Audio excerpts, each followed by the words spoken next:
Hi, folks. February 19th, 2020, AT, after the acquittal of Trump. My name is Richard Friedman, and here we go with our cartoon countdown based upon the number of impressions on Twitter, counted down based upon that order of the highest to the lowest. We count down to the number one impressions on Twitter. So I'm going to introduce you to my first cartoon, which is kind of out of context in that respect, because this is the most recent one. I wanted to get it out to you. So it's not fully counted yet. So we're going to start off with this one. Here we go. Here are the characters. Here's James Comey. And here is Rod Blagojevich, who was just pardoned by President Trump. And what's going on here is that President Trump is having a dream about James Comey. He mentioned in his address, his acquittal speech, that he basically called James Comey a sleazebag. So I figured that he would have that kind of impression in his dream. He would somehow want to be expressed those sentiments in his dream. And so I put together a kind of scenario that could conceivably happen in President Trump's dream. So here we go. Okay. So here's President Trump. He's sleeping, and here's the dream, and here's James Comey reacting to the fact that Rod Blagojevich was basically given a pardon and sent free after James Comey's FBI organization went ahead and prosecuted him successfully and put him in prison.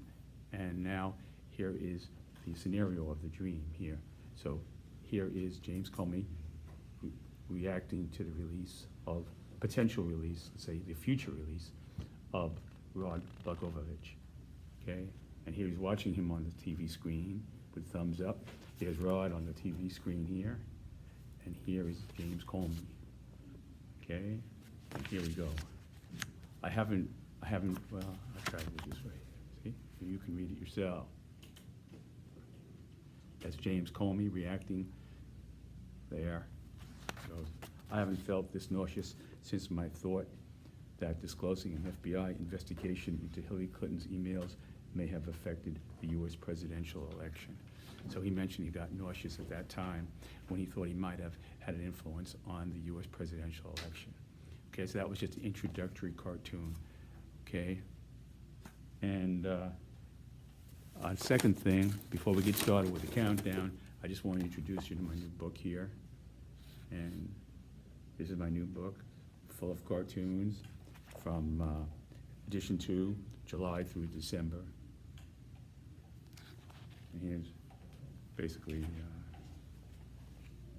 some of the cartoons. There's Rudy Giuliani, there's Hillary Clinton, there's Obama going back. Here's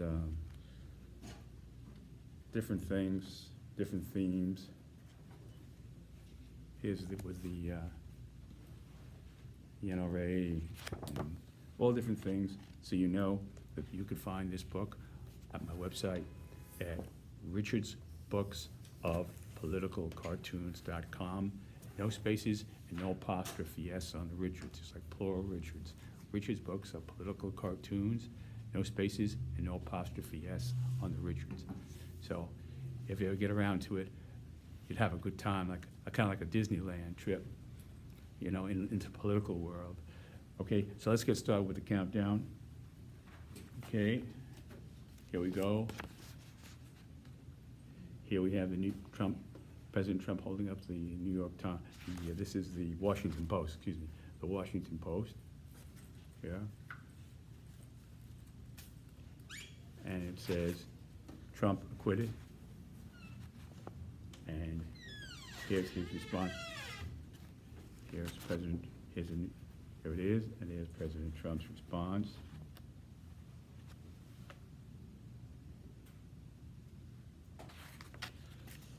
Maybe we'll frame it above the portrait of George Washington. This acquittal is a bigger victory for America than Washington's battles of Trenton and Yorktown put together. Okay? So that was his thoughts. He didn't say that, but that was possible, conceivable thoughts that he had when he began his acquittal speech with this copy of the Washington Post. Okay?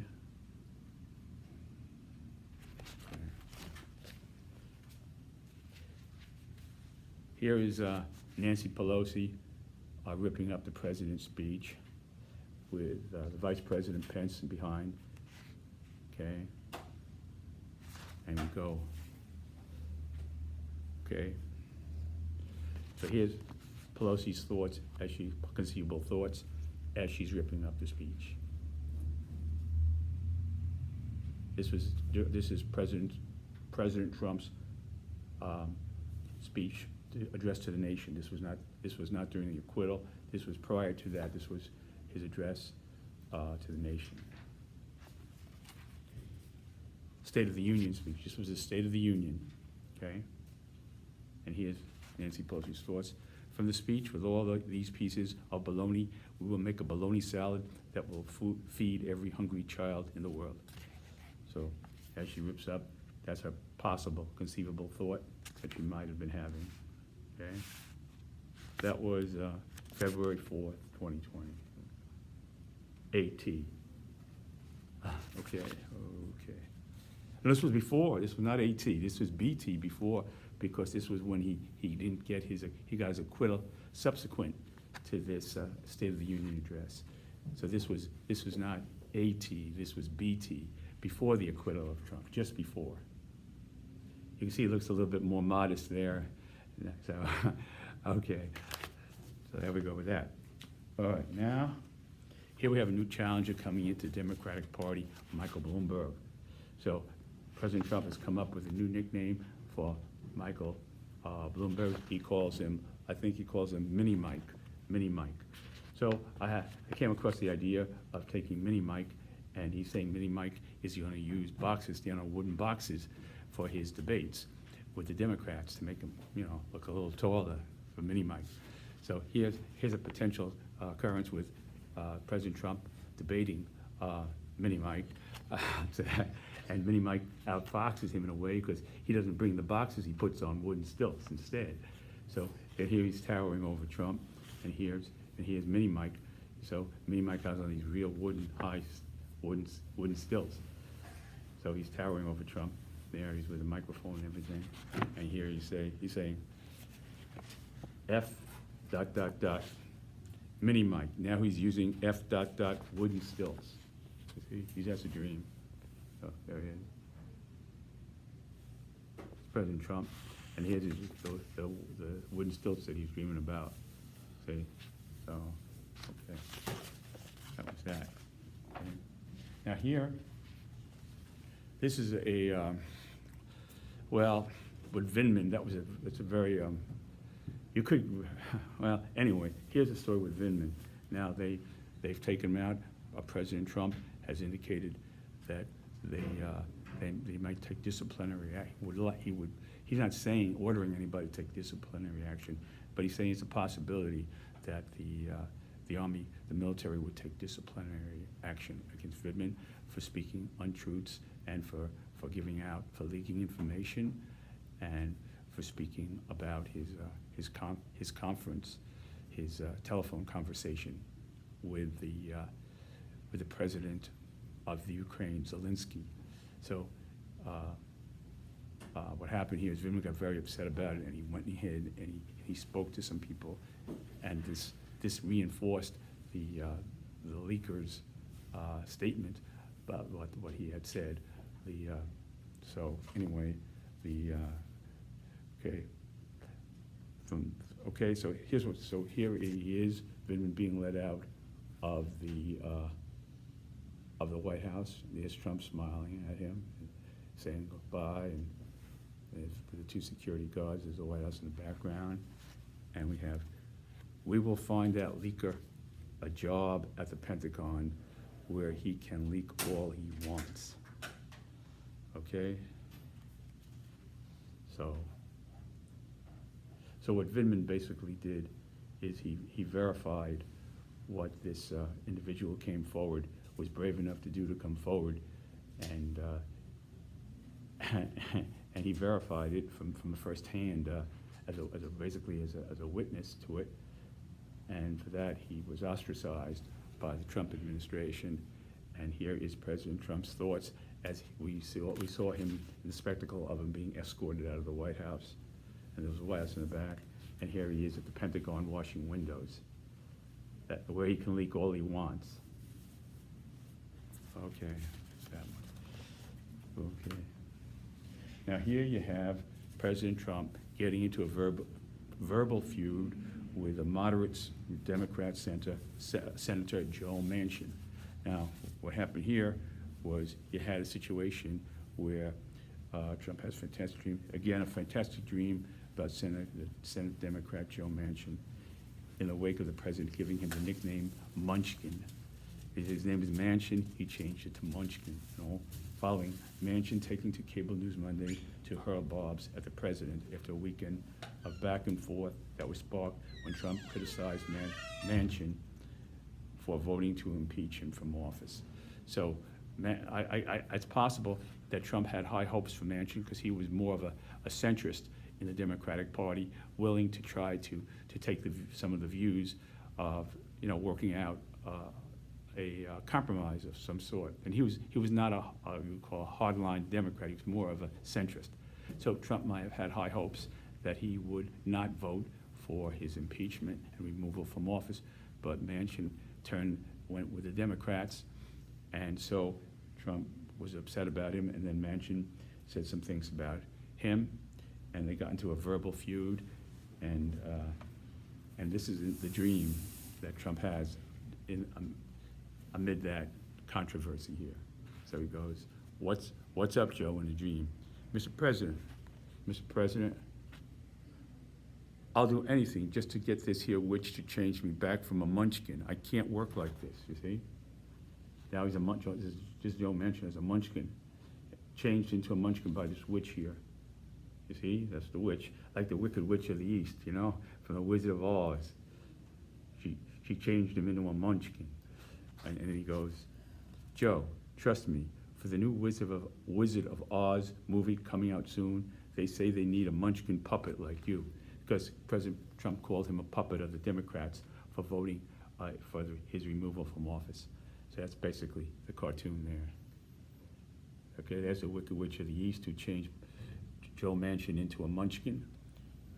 And Trump is giving him encouragement by telling him that the Wizard of Oz will be looking for a puppet munchkin down the road when they soon to make this movie, a remake of the Wizard of Oz. So that was that. Okay, now, here is something interesting. And this is all a lot of stuff here, so I'm just going to cut right to the point. I don't want to read like I'm reading you a nursery rhyme here or getting into all this verbiage here, so I'm just going to cut to the point here. The point here is that this is with Governor Cuomo today at the White House. You must understand that, okay, what happened here was this was regarding the Global Entry Program.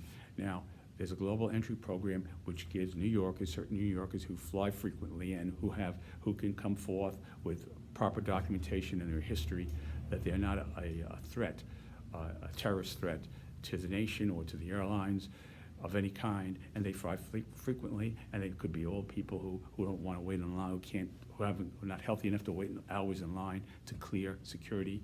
And so they have a trusted traveler programs, and these people are vetted 100, as good as you can vet anybody, I'm sure. So President Trump is removing that, he's stopping that program because of the fact he's saying on a technicality they have a clause in that, it's built into that basically those people with the driver's licenses, so the state of New York permits people who are undocumented immigrants to apply for driver's licenses, and they don't show it to the government. So that this information is blocked from the government. In that same law, so they're striking down the whole thing, and they're not going, the Trump administration say, well, just, no, he wants to strike everything, including that. And other cities have the same thing. So he's letting the other cities go with that and doing, so you can see there's hostility there. So anyway, so I'm seeing, so this is Trump tweeting in the context of that. Again, this is about the Global Entry Program, Trusted Traveler Program. Okay, and President Trump here in a tweet, I'm seeing Governor Cuomo today at the White House. He must understand that national security far exceeds politics.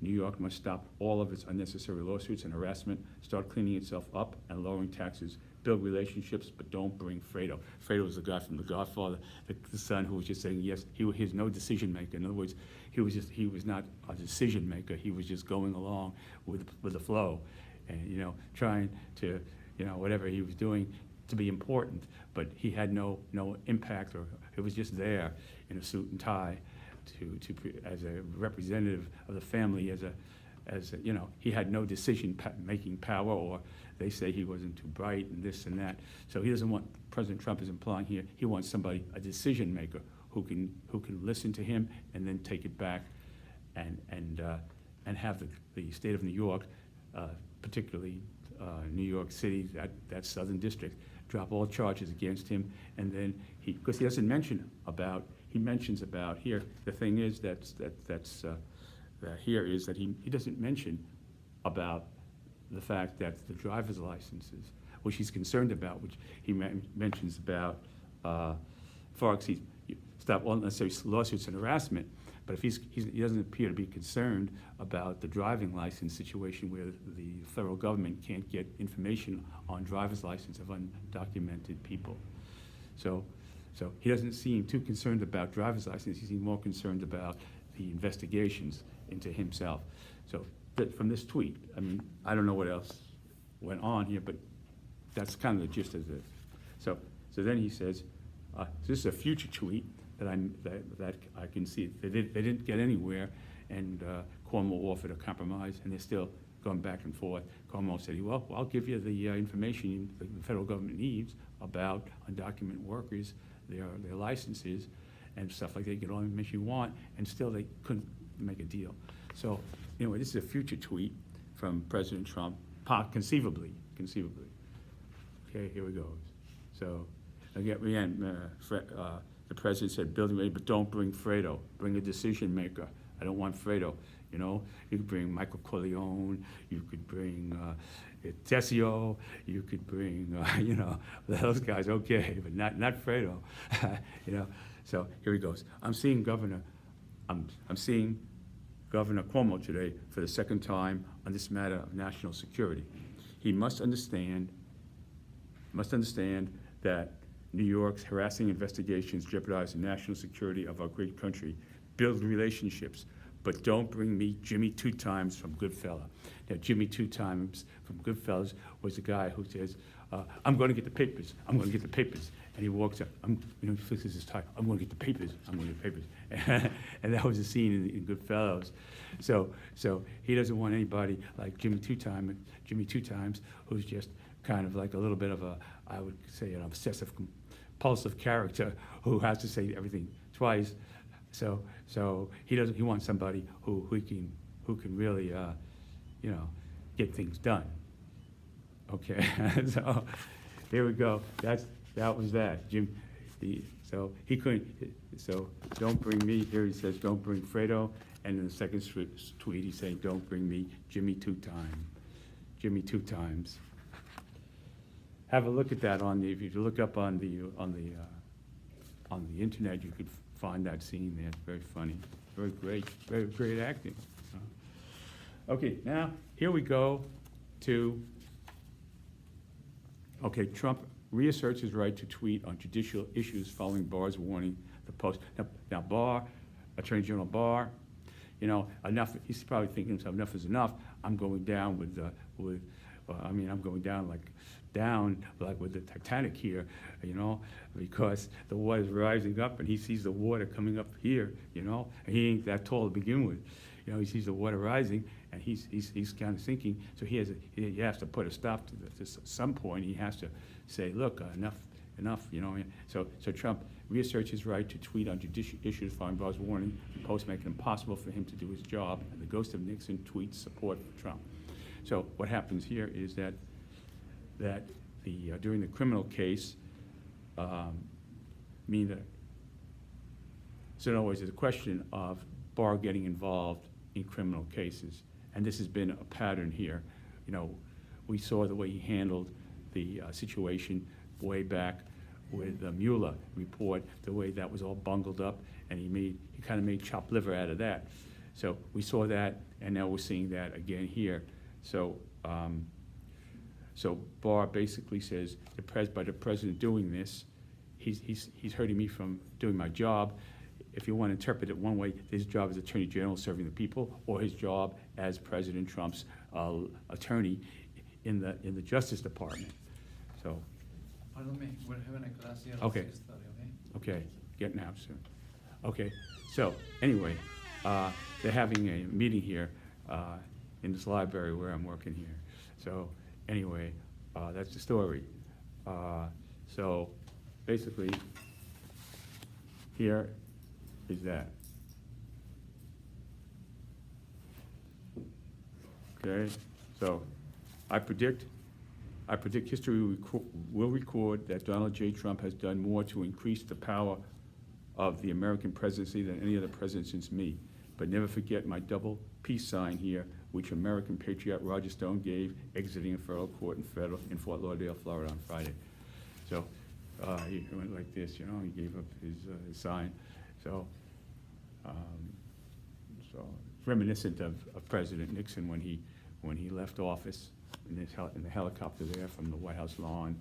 So anyway, so there. Okay. Okay. All right, the last but not least, and number one, this is number one, is the Mulvaney conference with President Trump.